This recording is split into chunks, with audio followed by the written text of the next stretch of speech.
নমস্কার বন্ধুরা, আমি সঞ্চারী আর আমার চ্যানেল ইজ কুকিংয়ে আপনাদের সকলকে স্বাগত। আজকে নিয়ে এসেছি খুবই হেলদি আর টেস্টি একটা টিফিন রেসিপি, যেটা বানাতে সময় খুব একটা বেশি লাগে না, খেতে লাগে দুর্দান্ত। বাচ্চা থেকে বড় সবাই কিন্তু খুব ভালোবেসে খাবে। একটা বড় পাত্রে একটা মাঝারি মাপের বাটি মেপে 1 বাটি মতো গরম জল নিয়েছি। জলটা খুব বেশি গরম না, ঈষদুষ্ণ জল। এর মধ্যে দিয়ে দিচ্ছি 1/2 চামচ পরিমাণে নুন, 1/2 চামচ পরিমাণে চিনি আর 3 চামচ পরিমাণে দিয়ে দিচ্ছি সুজি। সুজি মোটা দানা সরু দানা যে কোনো রকমে আপনি ব্যবহার করতে পারেন। গরম জল থাকার কারণে নুন চিনিটা কিন্তু খুব তাড়াতাড়ি জলের সাথে মিশে যাবে, আর সুজিটাও খুব তাড়াতাড়ি জল টেনে নেবে, নিয়ে সুজি কিন্তু ফুলে যাবে। এবার নুন চিনি খুব ভালোভাবে মিশে যাওয়ার পরে এর মধ্যে আমি দিয়ে দিচ্ছি 1 বাটি পরিমাণে আটা। যে বাটিটা মেপে আমি জল নিয়েছিলাম সেই বাটিরই 1 বাটি আটা আমি প্রথমে দিয়ে দিলাম। চাইলে আপনারা এই টিফিনটাকে কিন্তু ময়দা দিয়েও বানাতে পারেন, তাতে টেক্সচারটা ভালো আসবে টিফিনটার। কিন্তু ময়দা শরীরের জন্য অতটা ভালো না, সেই জন্য শরীরের কথা মাথায় রেখে আমি এটাকে আটা দিয়ে বানাচ্ছি। এবার আটাটাকে জলের সাথে একটু মিশিয়ে নেওয়ার পরে এর মধ্যে আমি দিয়ে দিচ্ছি 1 চামচ পরিমাণে রিফাইন্ড অয়েল। চাইলে এখানে ঘিও ব্যবহার করা যেতে পারে। এবার চামচ দিয়ে জল আটা সব কিছুকে খুব ভালোভাবে মিশিয়ে নিচ্ছি। মিশিয়ে নেওয়ার পরে দেখুন এখন কিন্তু আটাটা খুব নরম, এটাকে হাত দিয়েও কিন্তু মাখা যাবে না। এবার এর মধ্যে আরও একটু আটা মেশাতে হবে। ওই বাটিরই 1/2 বাটি পরিমাণ আমি আটা আবার এখানে অ্যাড করে দিলাম। 1/2 বাটি না, 1/2 বাটির থেকে একটু কম অ্যাড করে দিলাম। দিয়ে এবার হাত দিয়ে মেখে নেব। হাত দিয়ে মাখার সময় প্রথমে কিন্তু একটু সমস্যা হবে, কারণ গরম জলে আটা দেওয়ার পরে আটা ভীষণ নরম হয়ে গেছে, এটাকে একটু ধৈর্য নিয়ে মাখতে হবে। এখানে আটাটা বেশ নরম, আমি আবারও 2 থেকে 3 চামচ পরিমাণ মতো আটা এর মধ্যে ব্যবহার করছি। টোটাল প্রায় 1.25 বাটি মতো আমি এখানে আটার ব্যবহার করেছি। এবার হাত দিয়ে মাখতে মাখতেই কিন্তু চারিদিকের আটাগুলো খুব সুন্দরভাবে এই ডোটার সাথে মিশে যাবে, মিশে খুব একটা স্মুথ ডো কিন্তু তৈরি হয়ে যাবে। দেখুন আটাটা আমি খুব সুন্দর মতো মেখে নিয়েছি এবং দেখেই বুঝতে পারছেন আটা মাখাটা কিন্তু বেশ নরম। আটাটা একটু নরম করে মাখতে হবে, যাতে যে টিফিনটা তৈরি হবে সেটা কিন্তু খুব ভালো মতো তৈরি হবে। এবার আটাটাকে একটু রেস্টে রেখে দিচ্ছি, ততক্ষণ এই টিফিনটার জন্য একটা পুর বানিয়ে নেব। পুর বানানোর জন্য গ্যাসের ওপর কড়াই বসিয়ে তার মধ্যে দিয়ে দিচ্ছি 1 চামচ পরিমাণে রিফাইন্ড অয়েল। আর রিফাইন্ড অয়েলটা যেই গরম হয়ে গেল এর মধ্যে আমি সামান্য একটু কুচো করে রাখা রসুন দিলাম, আর দিলাম একটা মাঝারি মাপের পেঁয়াজকে কুচি কুচি করে রেখেছিলাম কেটে, সেটা দিয়ে দিলাম। পেঁয়াজটাকে লালচে করার প্রয়োজন নেই, পেঁয়াজটাকে জাস্ট হালকা একটু ভেজে নেব। নিয়ে এর মধ্যে আমি অ্যাড করে দেব গ্রেট করে রাখা গাজর। যে কোনো সবজি আপনি এখানে দিতে পারেন, যত বেশি সবজি দেবেন স্টাফিংটা যত বেশি ভেজিটেবল বা যত বেশি পুষ্টিকর জিনিস দিয়ে বানাতে পারবেন টিফিনটা ততটা ভালোও খেতে হবে, ততটা বেশি পুষ্টিকর হবে। খুব ঘন করে গ্রেট করে নিয়েছিলাম গাজর, সেটা দিলাম। গাজরটা দিয়ে মিনিট খানেক মতো নাড়াচাড়া করে এর মধ্যে আমি দিয়ে দেবো সিদ্ধ আলু। দুটো আলুকে প্রেশার কুকারে সিদ্ধ করে নিয়ে ভালো করে আমি গ্রেট করে নিয়ে রেখেছিলাম, তারপর সেটা এখানে অ্যাড করে দিলাম। এবার আলু গাজর পেঁয়াজ রসুন সব কিছুকে খুব ভালোভাবে নাড়াচাড়া করব। আর সব কিছুই যেহেতু শুকনো শুকনো সেই জন্য পুরটা খুব তাড়াতাড়ি কিন্তু টাইট হয়ে যাবে। আলুর সাথে গাজরের সাথে সব কিছু ভালো মতো মিশে গেছে। এবার এই স্টাফিংটাকে আর একটুখানি টেস্টি আর হেলদি করার জন্য আমি এর মধ্যে একটা বয়েলড এগ অ্যাড করব গ্রেট করে নিয়ে। যদি ডিম না খেতে চান বা ডিম না খান তাহলে ডিমটা স্কিপ করে যাবেন। তো ডিমটাকেও আমি গ্রেটার দিয়ে গ্রেট করে নিচ্ছি। এবার এর মধ্যে স্বাদ অনুযায়ী নুন লঙ্কা অ্যাড করে দিতে হবে। আমি এখানে কাঁচা লঙ্কার ব্যবহার করছি না, আমি এখানে গোলমরিচের গুঁড়ো দিচ্ছি, আর তার সাথে দিয়ে দেবো বেশ কিছুটা নুন। নুন আর গোলমরিচ গুঁড়োটা দিয়ে আর মিনিট খানেক ভালো মতো নাড়াচাড়া করে নিলেই কিন্তু পুরটা একদম রেডি হয়ে যাবে। এই পুরটা খেতে ভীষণ ভালো হয়।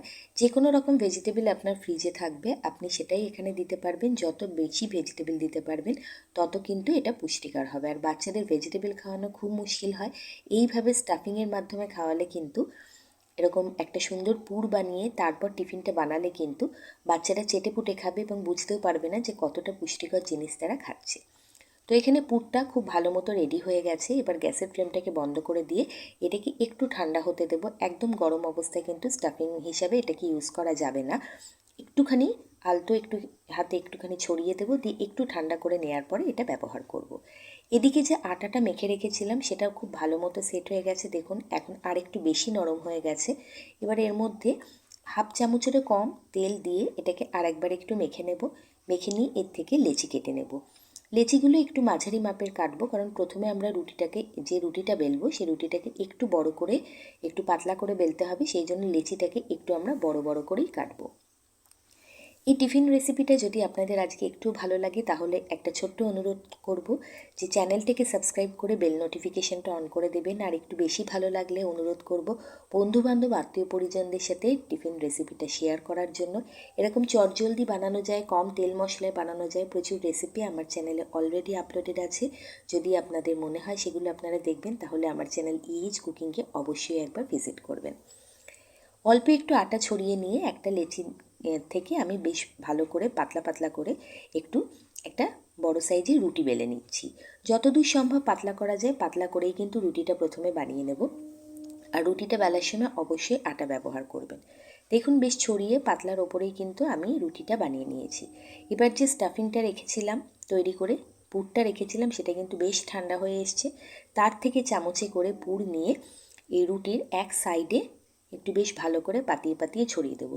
কিনারা বরাবর দেব, কারণ রুটিটাকে আমরা ফোল্ড করব, সেই হিসাবে এক সাইডে পুরটাকে ছড়িয়ে দিচ্ছি। এবার পুরটাকে ছড়িয়ে দেওয়ার পরে উপরের দিকে যে রুটিটার যে আরেকটা পোর্শন আছে সেটা দিয়ে এটাকে কভার করে দেবো। তার আগে সামান্য একটুখানি আটা ওপর থেকে আমি দিয়ে দিলাম, যাতে রুটির গায়ে একদম চিপকে না যায় পুরটা।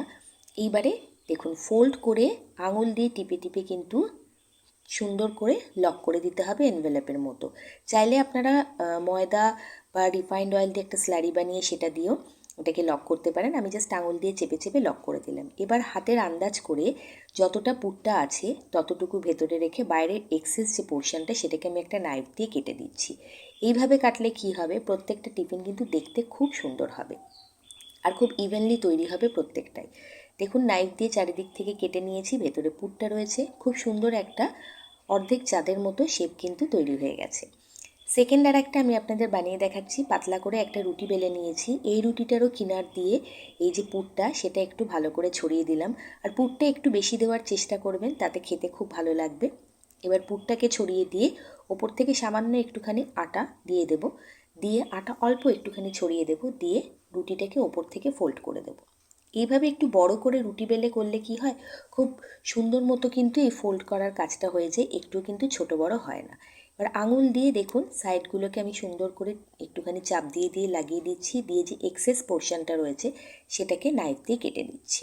তাহলে প্রত্যেকটা এরকম টিফিন দেখতে খুব সুন্দর হবে। আর বাচ্চাদের কিন্তু যে কোনো একটুখানি ডেকোরেশন করে দিলে বা একটু অন্যরকম করে প্রেজেন্ট করলে কিন্তু বাচ্চাদের খেতেও ভালো লাগে, খুব খুশি মনে খায়। তো এইভাবে এইরকম শেপ করে একবার বানিয়ে টিফিনটা বানিয়ে করে খাওয়াবেন, আপনার বাড়ির বাচ্চা থেকে বড় সবাই কিন্তু খুব ভালোবেসে খাবে।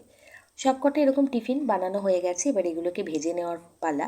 আমি এগুলো একদমই ডিপ ফ্রাই করছি না, এগুলোকে শ্যালো ফ্রাই করব। সেই জন্য ননস্টিক প্যানের ওপরে 2 থেকে আড়াই চামচ মতো রিফাইন্ড অয়েল দিয়ে তেলটাকে ভালো মতো ছড়িয়ে দিলাম।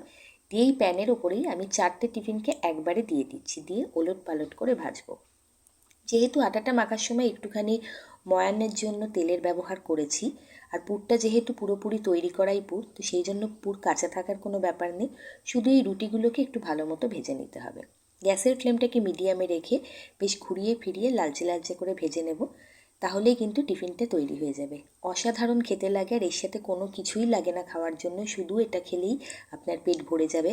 আমি এখানে যে পরিমাণগুলো বলেছি সেটা দুজন মানুষের জন্য কিন্তু পেট ভরা টিফিন বা জলখাবার যাই বলুন। আপনারা যতজনের জন্য বানাবেন সেই অনুযায়ী কিন্তু আপনাদেরকে রেশিওগুলো ঠিক করে নিতে হবে। এবার ঘুরিয়ে ফিরিয়ে এগুলোকে ভালো মতো ভেজে নিচ্ছি। তেল আর আমি দিইনি, যা তেল ছিল সেই তেলেই ঘুরিয়ে ফিরিয়ে কিন্তু সবকটাকে বেশ লালচে লালচে করে ভেজে নিচ্ছি। আর দুদিক ওলট পালট করে ভাজলে তো খুব সুন্দর ভাজা হবে, কিন্তু কর্নারগুলো বা এজেসগুলোকে কিন্তু একটুখানি তেলের দিকে চেপে চেপে ভেজে নেবেন, যাতে সাইডগুলো কাঁচা না থাকে। এইরকম প্রচুর রেসিপি যেগুলো বেশ ঝটপট বানিয়ে ফেলা যায়, বা কম তেলে মুখরোচক টিফিন যেগুলো বানিয়ে ফেলা যায় নির্ঝঞ্ঝাটে বাড়িতে থাকা উপকরণ দিয়ে, সেরকম অনেক রেসিপি আমার চ্যানেলে আপলোডেড আছে। অনুরোধ করব অবশ্যই চ্যানেল ভিজিট করার জন্য, আপনাদের প্রত্যেকটা রেসিপি খুব ভালো লাগবে। দেখুন প্রত্যেকটা টিফিন খুব সুন্দর তৈরি হয়ে গেছে। ভেতরের পুরটা খেতে খুবই সুস্বাদু, আর ওপরের যে কোটিংটা যেটা সুজি আটা দিয়ে বানিয়েছি সেটা কিন্তু বেশ একটা ক্রিস্পি ব্যাপার থাকবে এটার মধ্যে, তার সাথে নরমও থাকবে, মুখে দিলে মুখের মধ্যে কিন্তু মিলিয়ে যাবে, এতটাই খেতে ভালো হয়। অবশ্যই ট্রাই করবেন। দুদিক ঘুরিয়ে ফিরিয়ে আমি বেশ ভালো মতো প্রত্যেকটা ভেজে নিয়েছি। এবার এক এক করে এগুলোকে তুলে নিচ্ছি।